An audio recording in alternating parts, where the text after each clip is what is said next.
I am so excited to bring these two ladies to you this morning. They are just two like rays of sunshine and positivity and community growth in our community. We're so grateful to have them in our community and have them here with us today. Dani Hess is the Community Engagement Coordinator at the City of Bozeman. She helps people stay informed and actively participate in their neighborhoods and city projects. She supports neighborhood associations, facilitates collaborative projects with community partners, works to assist staff in reducing barriers to participation in city projects, and is working to address equity and inclusion in Bozeman. She does so much amazing work for our community, and we're so grateful to have her and be able to partner with her. Tanya Andreasen is the Community Engagement Manager here at the One Valley Community Foundation. And we are so, so grateful to have her as part of our team and our community's team. I personally am just so grateful to have her as a coworker. But she grew up in Montana, moved to Alaska and Wyoming, lived and worked, and then we're so fortunate because she chose to come back here and set down roots, raise her family. She is a big believer in the power of neighbors helping neighbors through partnership and discourse.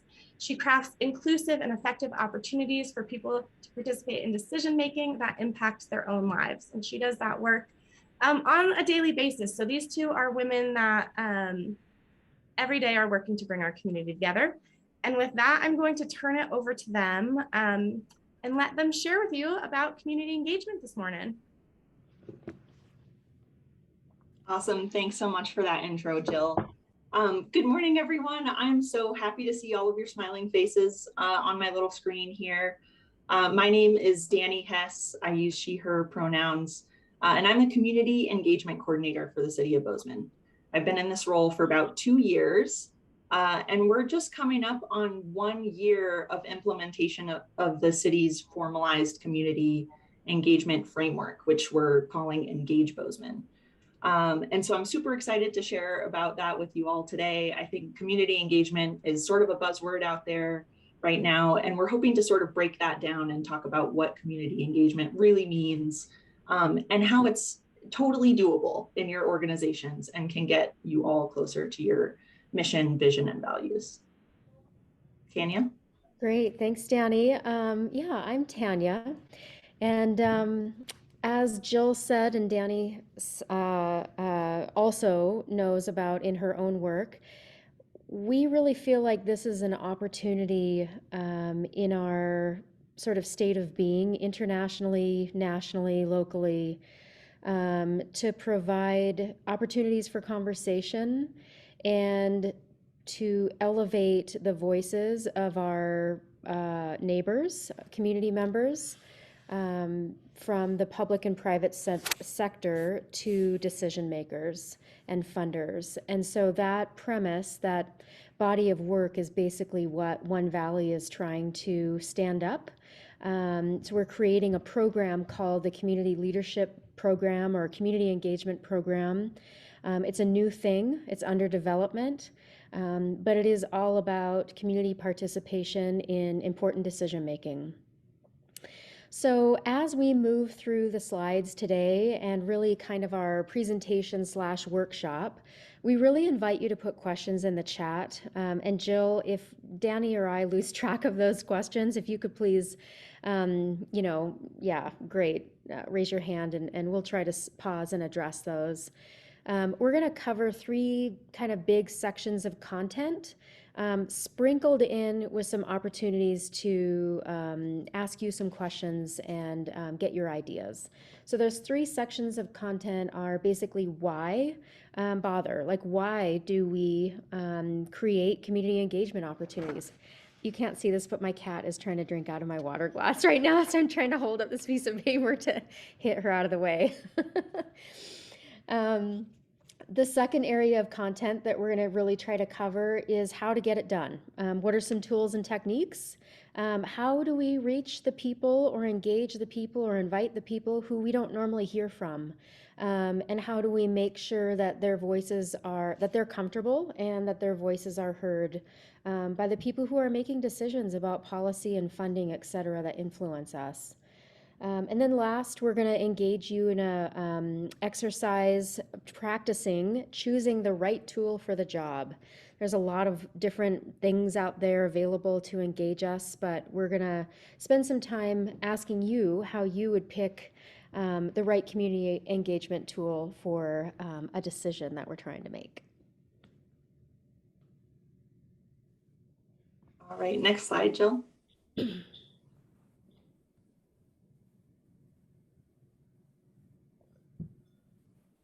So like Tanya mentioned, we're going to start out with the why here.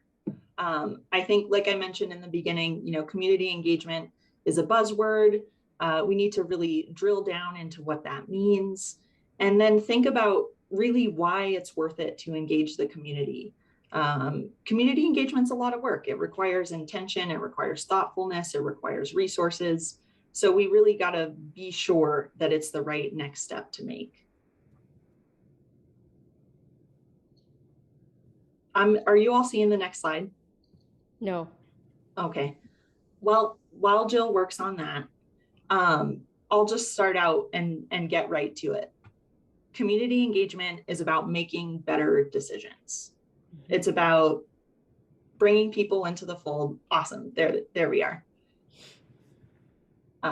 Okay. So yeah, when it comes down to it, it's about making better decisions. It all started at the city of Bozeman back in 2018 when the city commission prioritized broadening and deepening our community engagement efforts. But it's bigger than that, right? Local government's charge is to elevate and protect public safety, public health, public welfare, justice and liberty for all, these big sort of lofty goals. But without really understanding what that means in different contexts and different projects or policies, and without asking the community what those big lofty goals look like in the implementation of that policy and those programs, we can do harm, right? We can erode trust, and that's what we're trying to avoid. And even more, we're trying to accomplish some lofty goals of our own. So these lofty goals or guiding principles are the ones that we developed in conversation with community members as we were developing this Engage Bozeman framework, or our formalized framework around how we do community engagement at the city of Bozeman.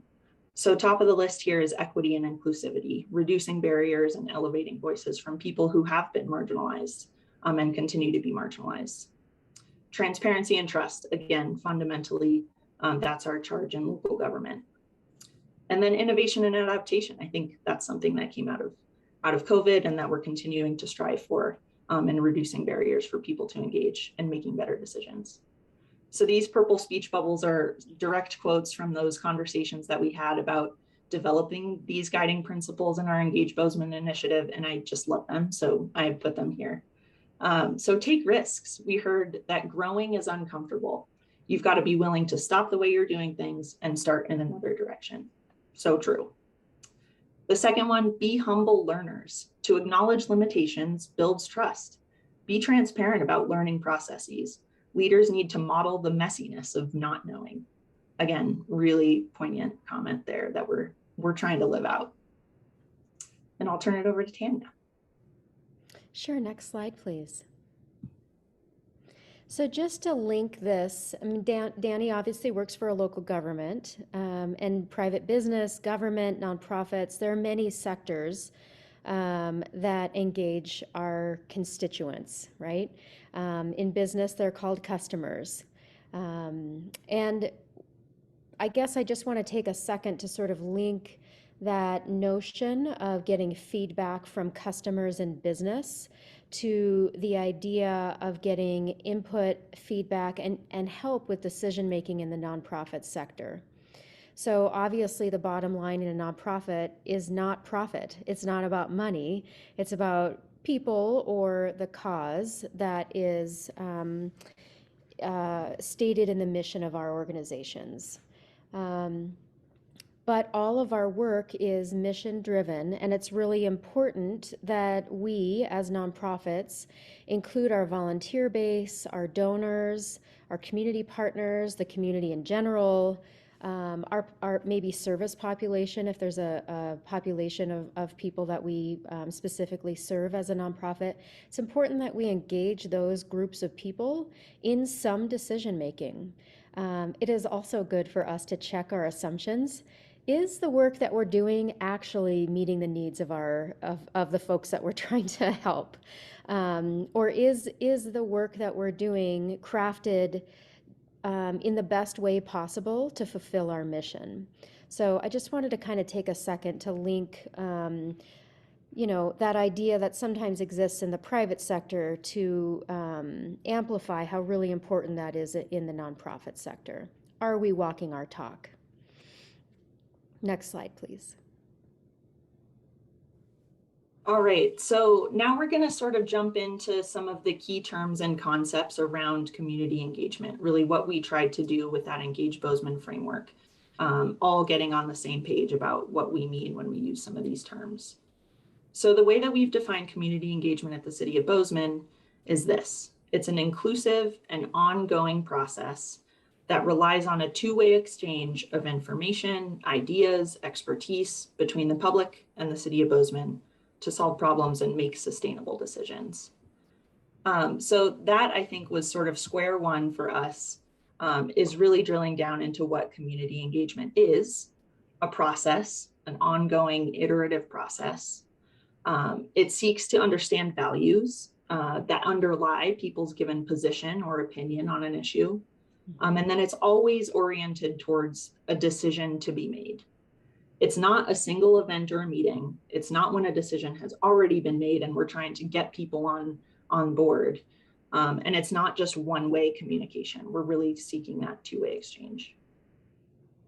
And then Tanya, I don't know if you wanted to chime in on sort of your thoughts on the process versus practice. I liked what you had. Yeah. No, Dani and I were just kind of chatting the other day, and I guess I like the word practice versus process.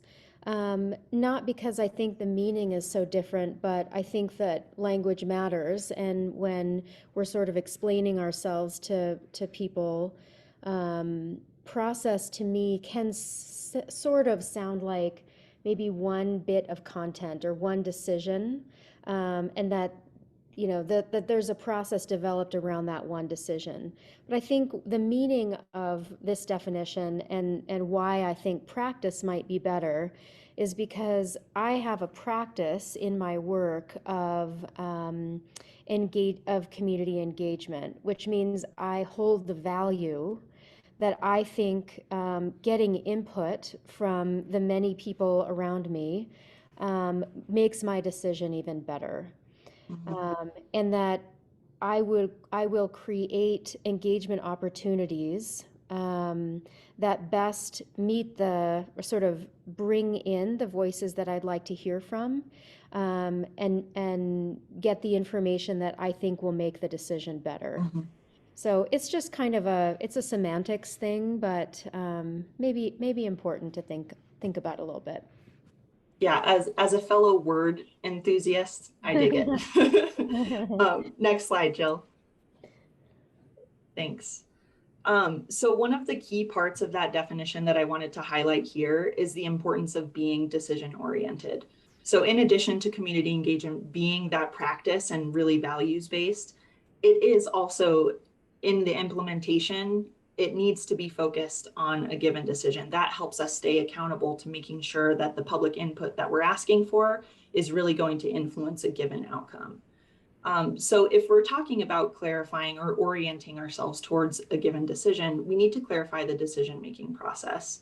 And so this is just one graphic that we've included and that we use as city staff as we're planning engagement efforts to help us define a decision-making process and to help us figure out and understand what community members need in order to participate in a meaningful and informed way at each stage of that decision-making process.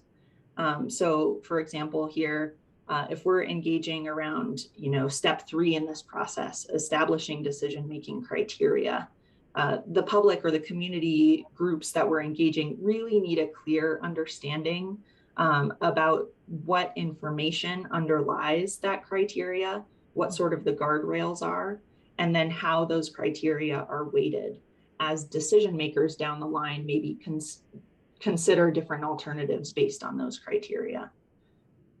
So I just wanted to emphasize that here. And Tanya has an example, I think, of how a given decision might look in the nonprofit world.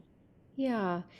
So a government example, and this sort of speaks to, I think, kind of the legacy or the baggage of public engagement in government.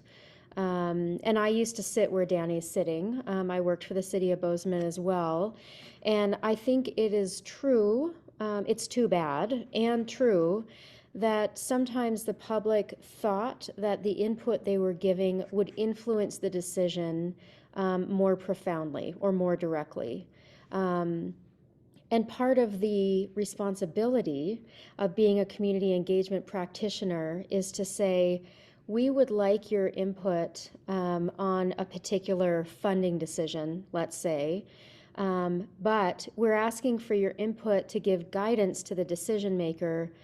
You will, your vote, your opinion may not be the final outcome. And so Dani's going to speak a little bit more about that, because we want to make sure that community engagement doesn't generate frustration.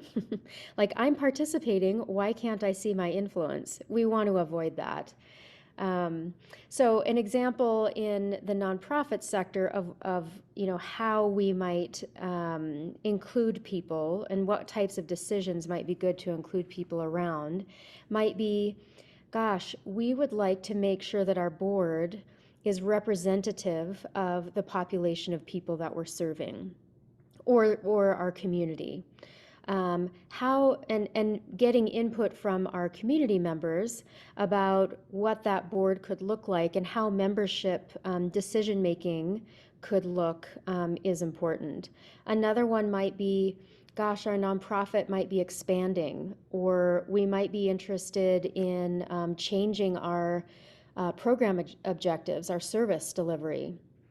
And so those decisions have influence over the people, not only the people that we serve, but also our donors, our volunteers, and our community members. And so those are examples of opportunities that nonprofits might have to engage in public engagement.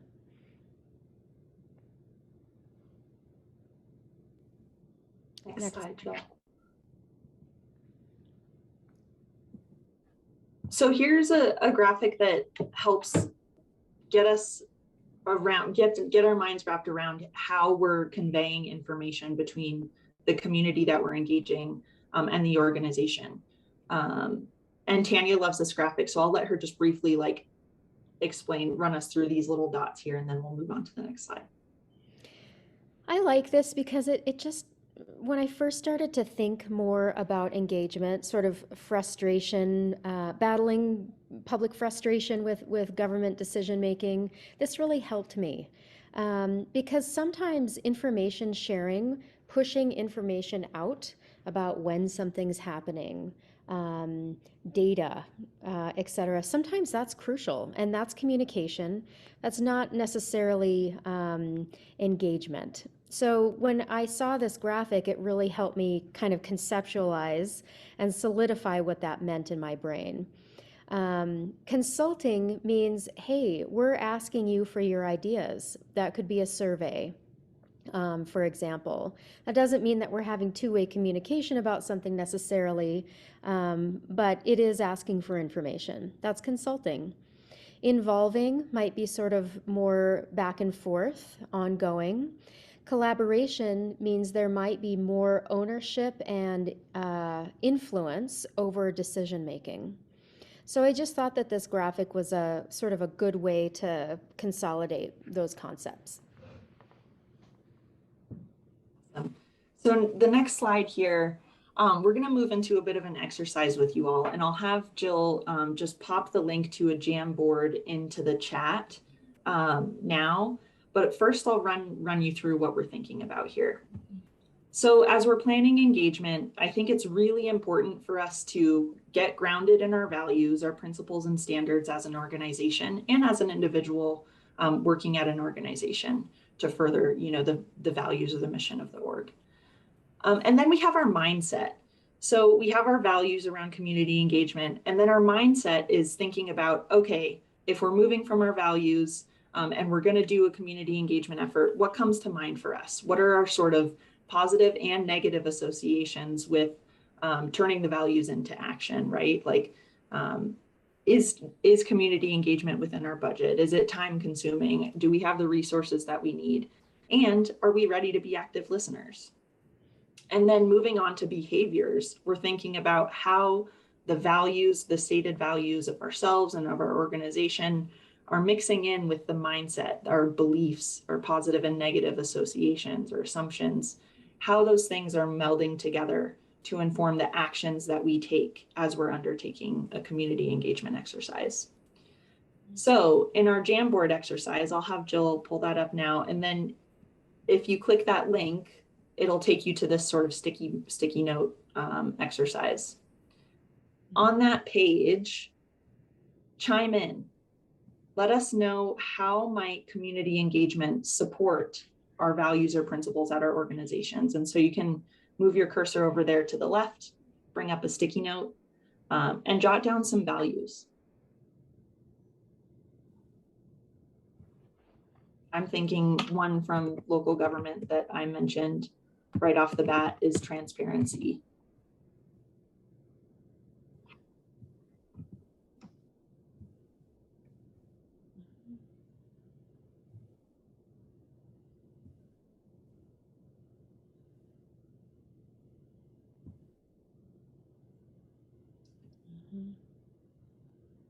All right. Inclusion, love it, inclusivity.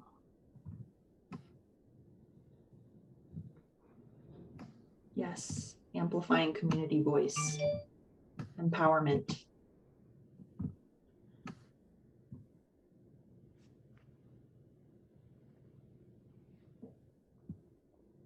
Awesome. Collaboration, openness, I love it. I'll just give folks a few more seconds here. Humility, yes. Cool, these are amazing values, I think, that we can all relate regardless of the work that we do, the diversity of orgs in the room. These are all values that we can relate to as practitioners in our given areas. And when we think about doing community engagement, compassion and stewardship. Awesome. Okay, so in moving over, I'm going to switch slides here. If you go to the top of your screen where this Jamboard is, you can click the little arrow next to the icon at the top of the screen in the middle that says 1 of 5. So going over to mindset. So what thoughts, beliefs, assumptions come up for you around engagement when we think about actually walking the talk?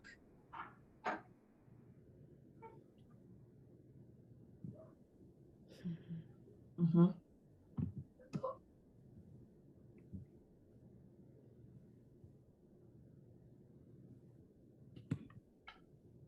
And Jill, I don't know if that's you. I think maybe your sticky note thing is, there we go. Yeah, cool. Conflicting ideas, people might not really care.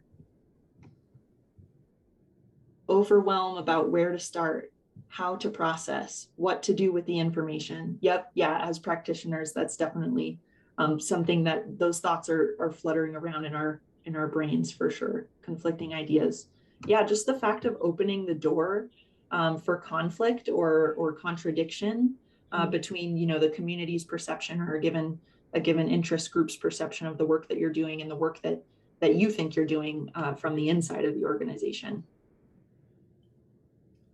That people might not really engage, that people might not show up. Mm-hmm. The way that input is asked for is set up for the most privileged. Yeah, so thinking about how we're asking questions, how we're framing questions is coming from our own, you know, our own perception or interpretation of the issue from inside the organization or from, you know, our pillars of understanding, our overlapping identities or characteristics as individuals. Awesome. Lack of capacity. Yeah. Okay, so let's move on to behaviors now. Thinking about, you know, the talk, our values, and the walk, our mindset or assumptions about how this is going to go. What can we really ground ourselves down in as we plan to actually implement community engagement efforts? So maybe melding up some of those mindset and values factors.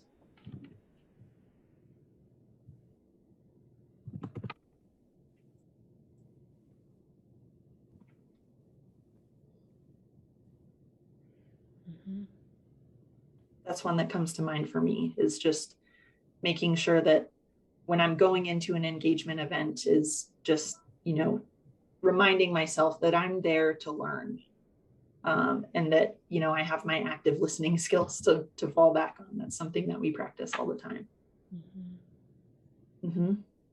Yeah, reducing some of those barriers to attending, holding engagements at multiple times that work for different folks with different schedules.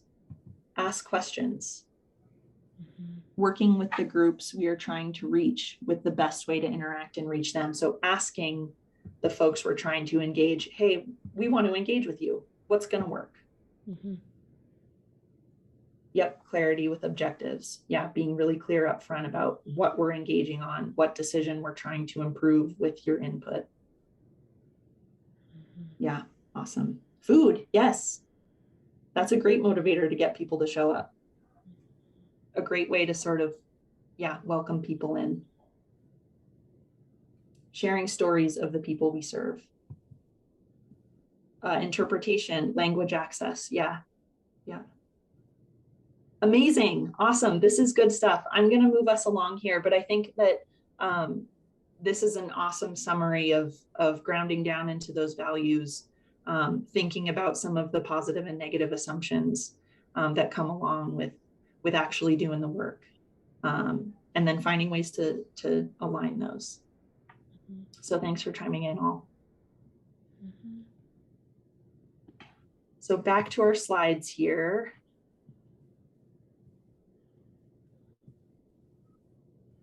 Now that we have covered some of the background, the key concepts and terms around this stuff, reflected on our own values, mindset, and behavior, I'm going to move us into the actual, you know, how to do this, determining when and how we actually implement community engagement. So the next slide here, Jill, focuses on that. It focuses on these three key questions that help us determine when engagement is really merited and will really help us make better decisions. So I'm going to turn it over to Tanya here, and she's got a great example of a question that is being asked in the One Valley world and how these three key questions can be applied. Yeah. If you don't mind, I just want to insert just like a quick reflection on the values exercise from the Jamboard. Some of those pieces of feedback are just so spot on, and I want to acknowledge how I guess real, authentic, that some of those statements are and how much they resonate to me. I think that budgeting time in our work processes and resources for listening is something that we sometimes don't practice in our busy professional lives or personal lives for that matter, let's be honest.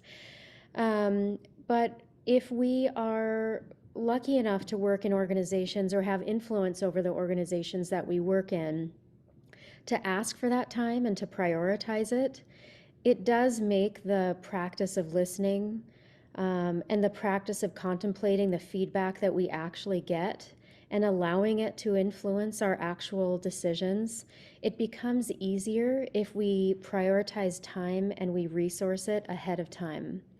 And that's something that, you know, may be the first step in creating a public engagement or a community engagement practice in your organization or your own particular job. It is calendaring it.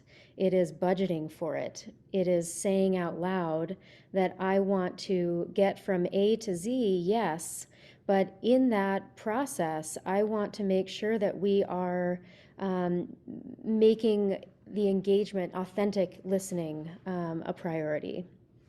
So the other thing I want to say is that I literally have sat on an overturned bucket in somebody's home with bags of dinner, to hand her in order to do listening. And public engagement isn't necessarily a survey tool. And it's not necessarily always easy. It can be gritty, it can be emotional. You're inviting conflict, you're inviting opinions that may be difficult to grapple with. But I guess I just want to kind of validate some of the things that were said in the sticky notes, that I hear you. And maybe one of the ways to not make the hard things go away, but to make them easier, is to sort of do that budgeting and forethought in our process. Back to it. Determining when to engage. We really want to think about these 3 key questions internally with our internal team. So here's an example. It's a real life happening right now example at One Valley Community Foundation. We currently have temporary office space in a warehouse. Where Jill is sitting right now looks really nice, but it is definitely rented office space, and we're looking for a permanent home. And when thinking about finding a permanent home, we are lucky enough to be led by a dynamic woman, Bridget, that you all probably have met and know, who thinks, let's go big. Let's figure out how to support our nonprofit sector.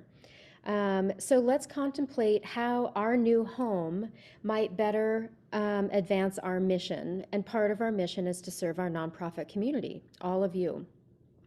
Could we include co-working space in our new home? So here is the decision that we're trying to make right now. We think that nonprofits are struggling with rent costs, maybe finding less of a need for kind of a brick and mortar building or office space. But that doesn't mean that their missions, the work that we're all doing, is less important. So we're thinking that maybe a very practical way that we could help our nonprofit community is to create desk space, meeting space, suites of office spaces that we could rent below market rate to our nonprofits, so that we kind of resolve or at least help with some of those issues.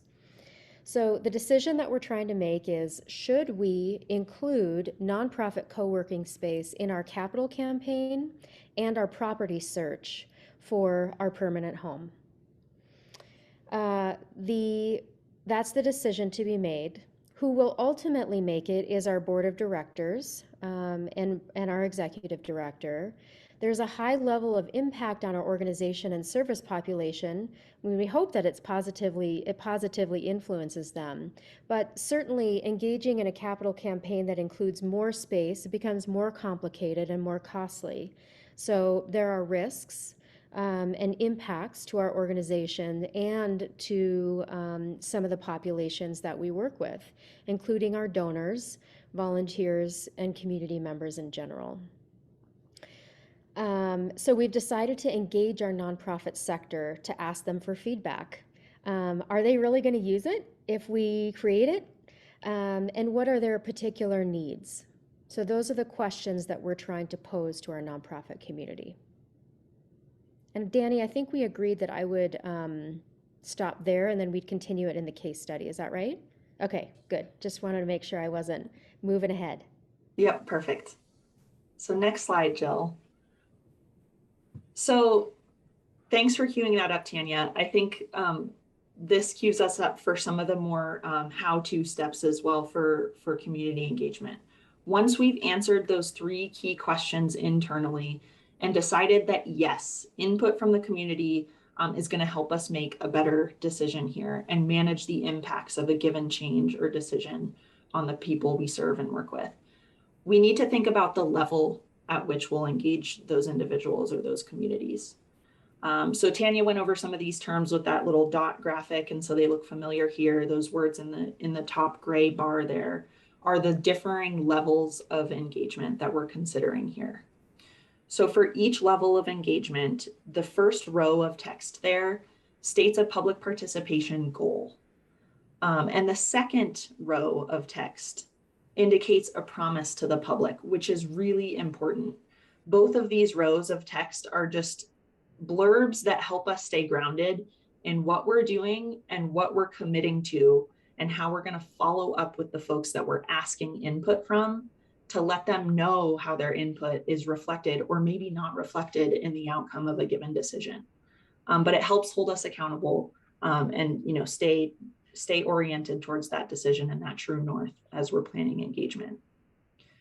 So for example, at the involved level here, our goal with public participation is to work directly with the public throughout the process. So throughout that decision-making process, to ensure that their concerns and aspirations are consistently understood and considered. The promise to the public that we're making here, which is the real root of this process, is that we're working with you to ensure that those concerns and aspirations we heard are directly reflected in the alternatives developed. And we're going to provide feedback to you on how your input influenced the decision. And that's what we call closing the loop, which is one of the highest priorities in doing engagement that actually builds trust and cultivates relationships throughout the process.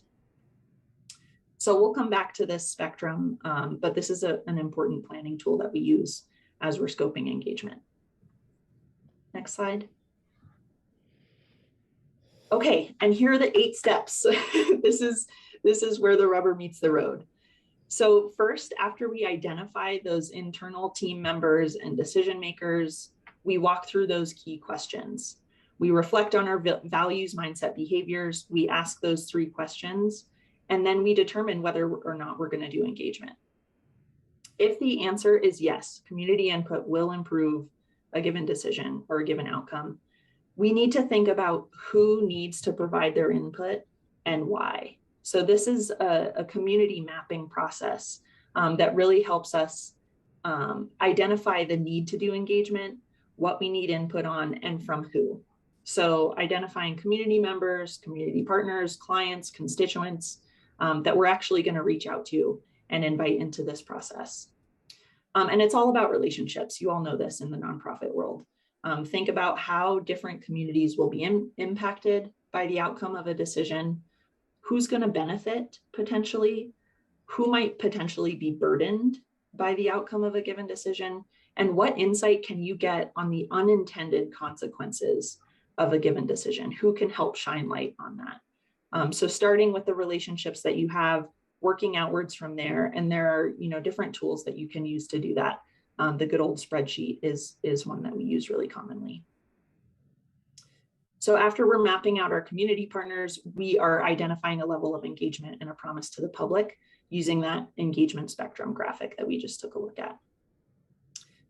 From there, we pick the right engagement tool for the job. So this is really important too. We're not just jumping to an open house because we went to one and it was cool. We're picking an open house because we're really clear on what the decision is that we're making and how we want input to come in to decision makers. So the funnest, sexiest, or simplest engagement tool might not be the right one, but we need to think again about what input we need and how we want that input to come in. And related to the community mapping process, what barriers to participation might exist for those communities that you're trying to reach or trying to get input from? What tool is going to work for them? Reach out and ask the folks that you mapped out in your community mapping process. So 6, create a timeline for implementation. After you've scoped out the level, picked the tool, been in conversation with your community members or folks you'd like to engage, it's really important to just map that out. And yeah, that's event planning 101.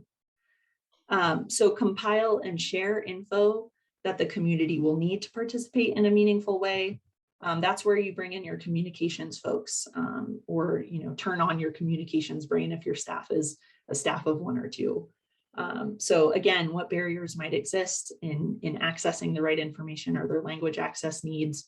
How can we take our sort of technical language and make it more accessible, put things into plain language? And then communicate. Again, reiterate that process in step 8 here, how input will be used and how you'll close the loop with folks. Mhm. And then you get at it. Follow that timeline and move through implementation. I'll just say, and remember to kind of sub in mentally. In number 4, Dani, obviously works for local government. And so the promise to the public is the public are her target population, generally. The target population in the case of the One Valley example is our nonprofit community. So just kind of sub in whichever group of people or membership you're trying to talk with. And just to sort of give an example of what Dani was getting at about picking the right tool for the job and really thinking about who you're contacting, is the example that I alluded to before: overturned bucket, food in hand. This woman was a foster mother. She was 67. She was fostering 4 children, all under the age of 7. So was she going to do an online survey? No, never. She didn't have internet. She had no computer, nor did she have time or interest in doing an online survey. So the information that was needed was her input about how she would access mental health services for herself as a foster adoption grandmother. And the best way to do that was to go to her, cook dinner for her, bring her food, and make sure that it was a good time for her for a visit. That's not always the case. Sometimes an online survey or some other tool hits the mark, but just being mindful of who we're talking with and why we need the information and how the information will influence our decision is, I can't emphasize anymore how crucial it is to do that.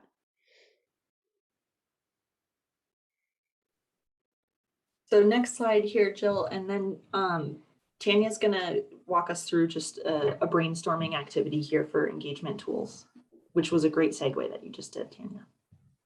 Or maybe I am. You're looking at me like, what? Nope, sorry, I'm looking at my watch. Are we doing okay on time, Jill? I just want to make sure that yeah, we're doing good. Okay. Cool. I wasn't looking at you, I was trying to look at my phone. We have until 10:30 and it's 9:47. Wonderful. Okay, we're doing great. Yeah. So we just wanted to sort of get your input. We wanted to hear from you.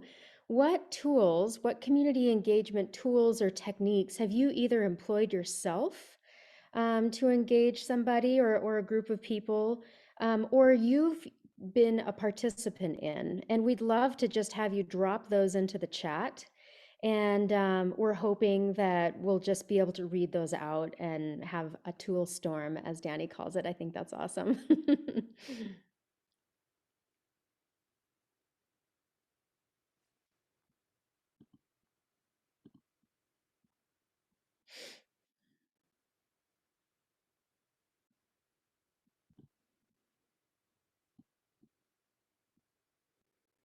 Surveys.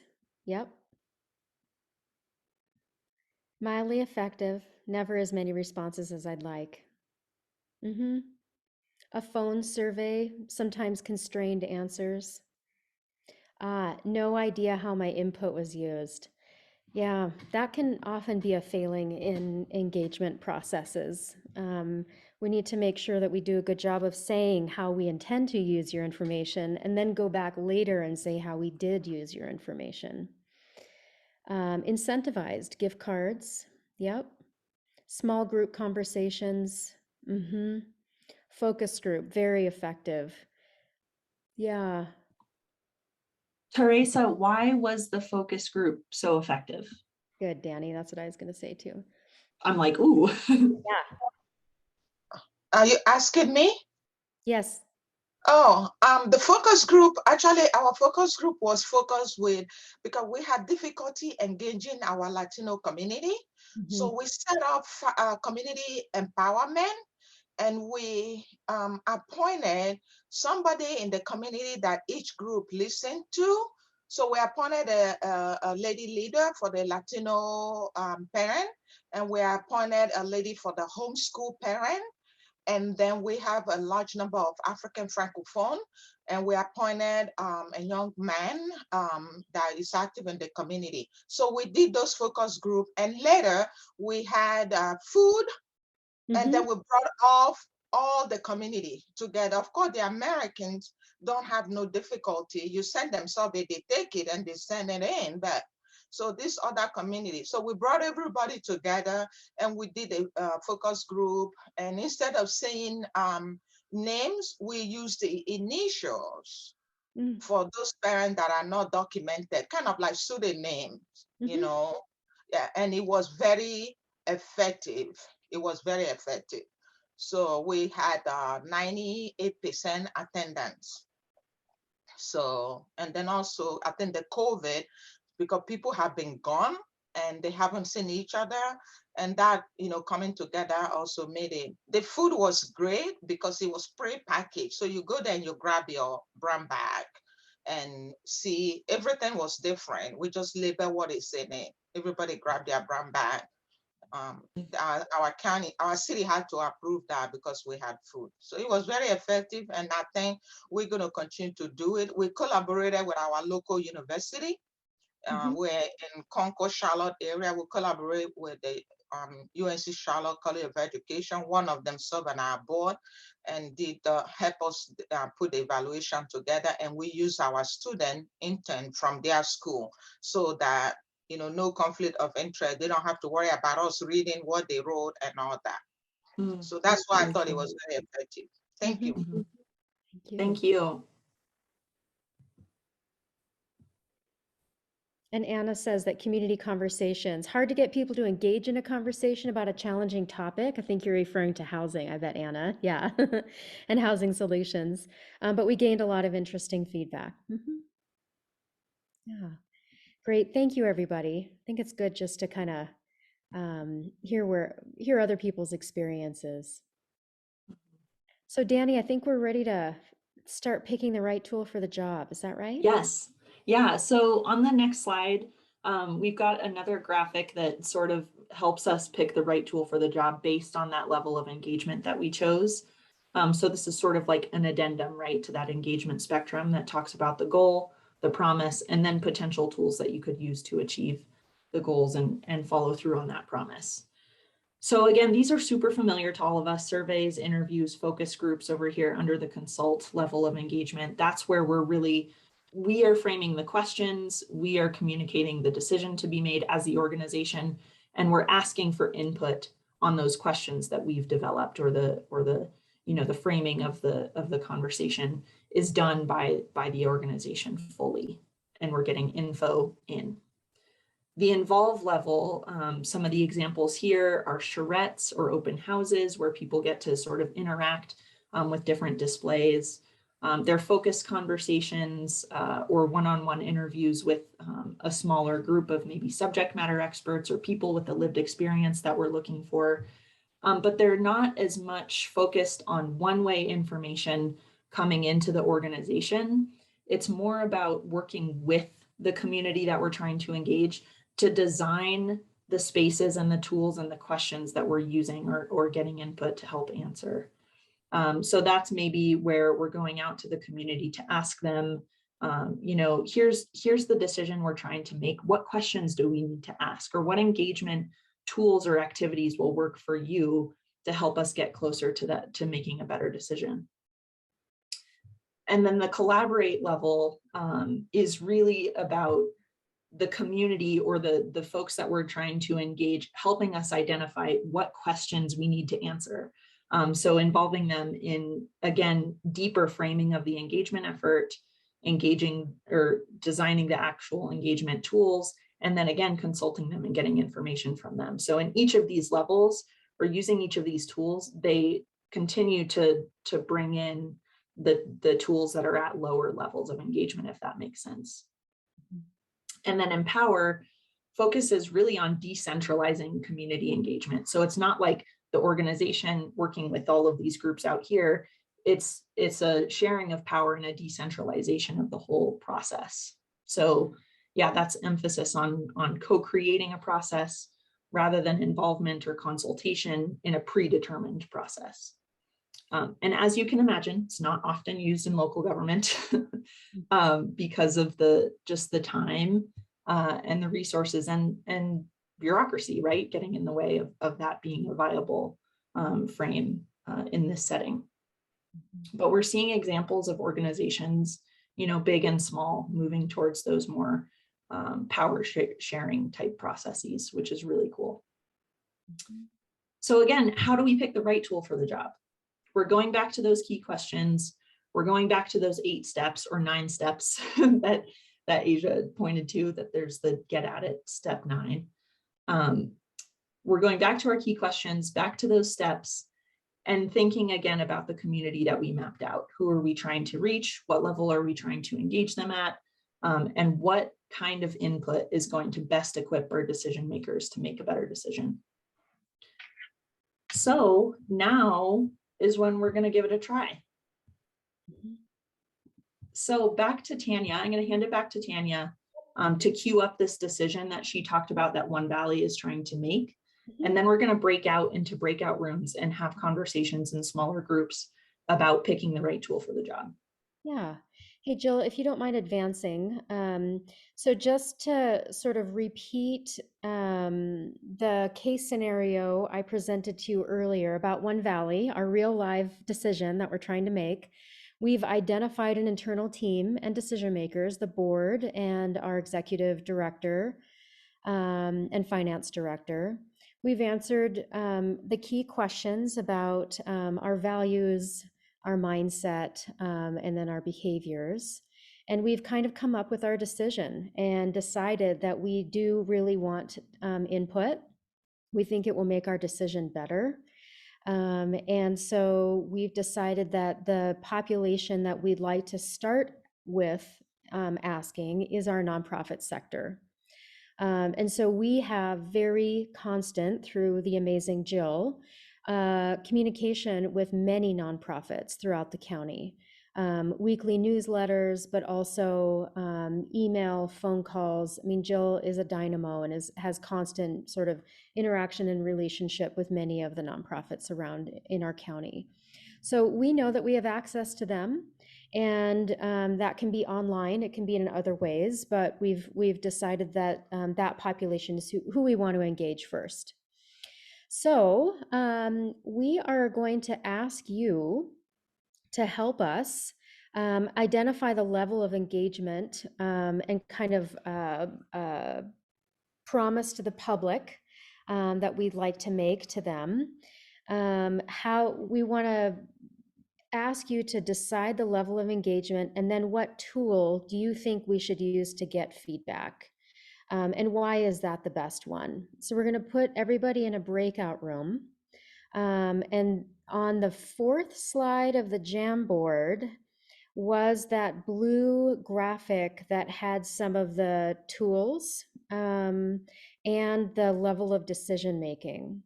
So once you're in your breakout room, it looks like Jill's ready to, potentially we can copy and paste these 8 decisions, but also just refer to the Jamboard, and that can help you decide how to best engage the nonprofit community and what is the tool that will get us the information that we need.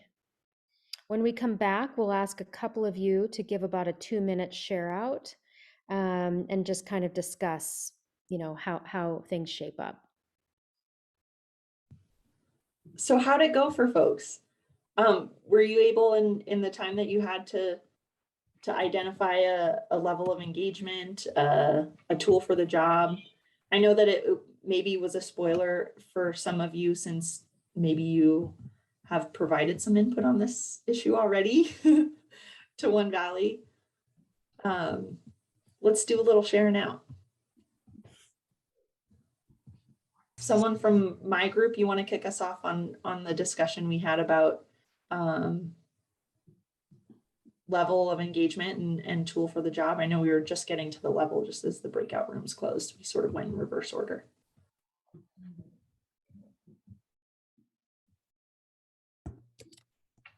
Yeah, I'll chat a little bit about it.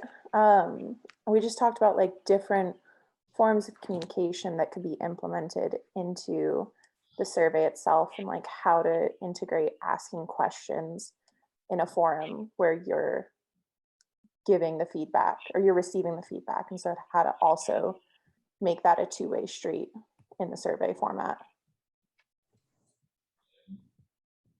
Yeah, a survey can be a tool for communicating information or introducing a decision to be made, and then also gathering input on that. I heard someone else about that. That was me. We talked about that as well, and how the survey is a really good starting point. But then, I mean, I've seen some of the responses, but being able to go deeper into those with people that have, you know, additional feedback, so that a survey, you can only say so much, and we don't have the ability to then ask questions. So following up with those people.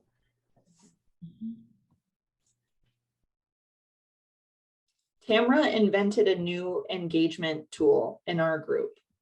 Tamara, you want to tell folks just the term that you coined? I don't know that I coined it, but I think a survey is essentially like an interactive press release or PSA. So yeah, great way, I think, potentially to build engagement, or to get it at least started, to put it out there and get it started. So.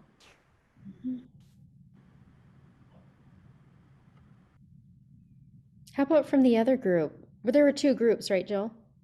3 groups. Okay. How about anybody else? I can share a little bit more about what we talked about, but we talked about the organizations that have been traditionally harder for us to reach, being able to reach out to them. And one thing that China said was holding an open house and creating word of mouth to get them involved and invite them to also come and share their thoughts.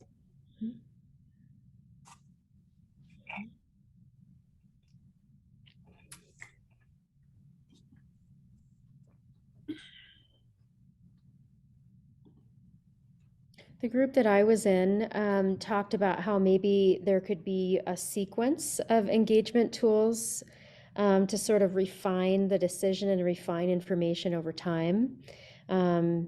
So starting with the survey, give sort of broad scale thumbs up, thumbs down, is informative, but also, you know, to the people who take the survey about what decision we're trying to make, but also we get some information from it. And then maybe refining it with some phone calls.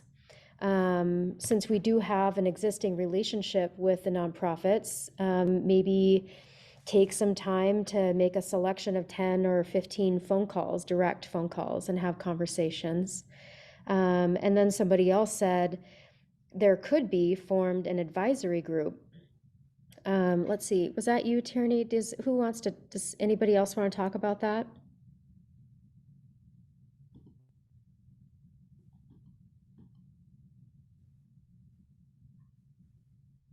That's okay. So the advisory group idea might be, okay, so we've decided to go for it. We've decided to go for it in these sort of broad ways. The advisory group then could be sort of on board with refining, well, gosh, we decided that having 2 big meeting spaces is going to be too expensive. Square footage is too expensive in this town or this valley. And so maybe they could sort of give input about how to best use the resources that we do have, and even help finalize decision making when it comes to the point of property selection, because no one property is going to have everything that we need. So that could be a useful group of people to give input at that point, and advances their you know, sort of influence over the ultimate decision up that spectrum.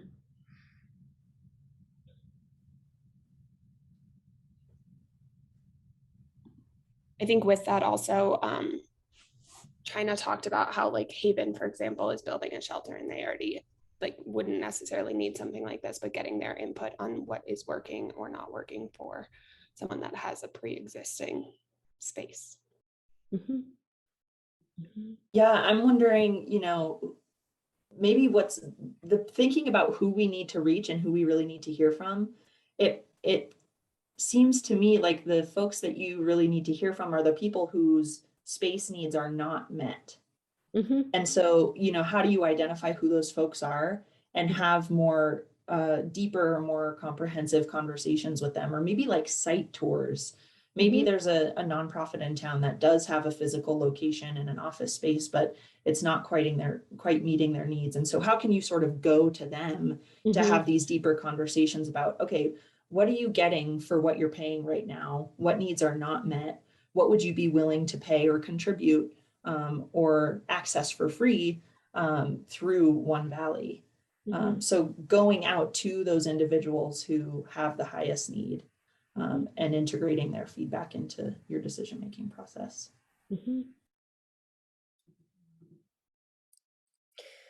Great. Dani, should we open up the floor for Q&A? Maybe advance to the next slide, Jill, and then we can just sort of take some questions if folks have them. Yeah, that's great. So the title of this session was Yes, You Can, Community Engagement, Yes, You Can. I think our goal this morning was to sort of deconstruct all of the different layers, terms and concepts around this buzzword of community engagement, really help you ask some questions that drill down into the why of a given decision or project that you're working on. Can it benefit from community engagement? What kind of community engagement are we talking about? And ways to ask those questions and have those conversations with your internal team using those key questions, and then going through those 8 steps to actually plan an engagement process and implement an engagement process if the answers to those key questions is, yep, this decision can benefit from external input. So we're really just adding some tools to the toolbox for you as you're thinking about decisions or projects on the horizon for you at your organization. And that there are steps that you can follow and tools that help you think through some of this stuff, because that thoughtfulness and that intention leading up to the process is what's really going to help you use your limited resources and your team to the maximum benefit for your organization and the folks that you serve. So I hope that we accomplished that today. And thanks for joining in and thanks for participating. We'll make sure that we provide slides, and also Dani and Melody Malure at the City of Bozeman use kind of a template internally for community engagement planning. And that answers those questions and helps folks sort of land on where in the decision-making spectrum they might need to access a tool from.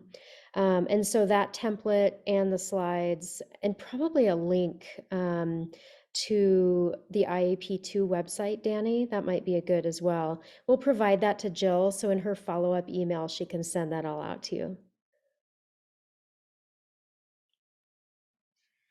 Any questions from anybody?